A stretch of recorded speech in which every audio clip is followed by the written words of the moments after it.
blue line grouper. Yan. Tapos kunin natin guys yung fish fillet nya. Mag fish fillet tayo, tapos yan lagyan ng asin, paminta, haluin. Yan. Tapos iprito ng mild. Yan. Tapos iprito rin yung carrots and potatoes. Yan ang ricado nya. Kaldaretang garupa. Yan. Yan, may bell pepper, red bell pepper, green bell pepper, onion, garlic. Yan, garlic.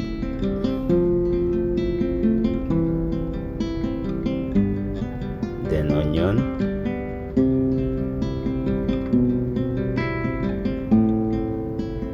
Pag nasunog na, siyempre, yan, patis, pampabango.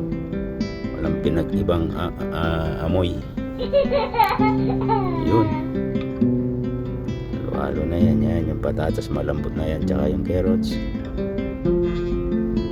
Sarap guys yan, for sure. Yan, tomato paste.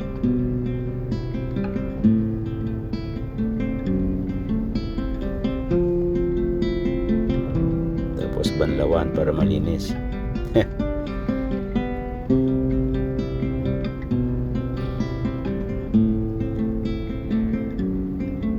Yun, no?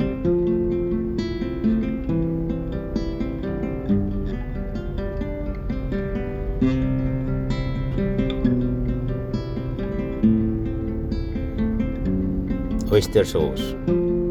Yan ang pinaka ano natin, pampechin. Wag na tayong gagamit ng bechin guys. Yan. Tinagay na yung isda. Ispile yan. Halukayin. For sure masarap yan guys. Yan ang kaldaretang garupa. Ayan, instead na coconut milk, evaporated milk na lang ang ilagay natin. Yan, pwede na yan, masarap na yan.